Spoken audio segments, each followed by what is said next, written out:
জগদ্ধাত্রী পুজো কেন করা হয় চলুন জেনে নিই। মা জগদ্ধাত্রী পুজো মূলত করা হয় অহংকার এবং জ্ঞান ও ভয় দূর করার জন্য, যাতে মানুষ বিনম্র, জ্ঞানী ও ন্যায়ের পথে চলতে পারে। জগদ্ধাত্রী পূজার কারণ ও তাৎপর্য। 1 নম্বর হচ্ছে ধারণ করার প্রতীক। জগদ্ধাত্রী মানে জগৎকে যিনি ধারণ করেন। বিশ্বাস করা হয় মা জগদ্ধাত্রী সেই শক্তি যিনি এই মহাবিশ্বকে টিকিয়ে রাখেন। তাই তাকে পুজো করা মানে সৃষ্টিকে, জীবনের স্থিতি ও শান্তিকে সম্মান করা। অহংকার বিনাশের শিক্ষা।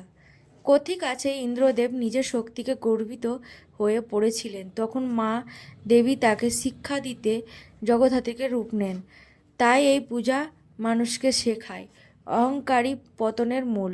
সত্যি হলো নম্রতা ও ভক্তি।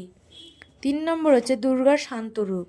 দুর্গা পূজার পরে কার্তিক মাসে মা জগদ্ধাত্রী পূজা করা হয়, কারণ তিনি দুর্গার শান্ত ও স্থিতিশীল রূপ।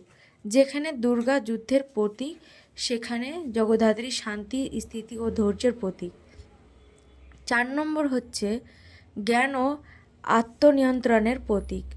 মা জগদ্ধাত্রীকে সাদা বস্ত্র ও মুক্তায় সজ্জিত অবস্থা দেখা যায়। এটি জ্ঞানের, পবিত্রতা ও আত্মনিয়ন্ত্রণের প্রতীক।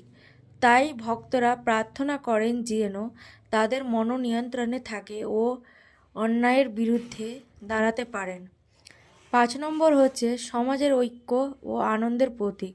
চন্দননগর ও কৃষ্ণনগর, হুগলি, নদিয়ার এই পুজোর সময় মানুষ ধর্ম, জাতি নির্বিশেষে একত্রিত হয়। তাই এটি ঐক্য ও ভ্রাতৃত্ব ও আনন্দের উৎসব হিসেবে ধরা হয়। আরও তথ্য জানার জন্য চ্যানেলটি সাবস্ক্রাইব করে রাখুন, আর আমার ভিডিওগুলি ভালো লাগলে লাইক, কমেন্ট, শেয়ার করে দিবেন।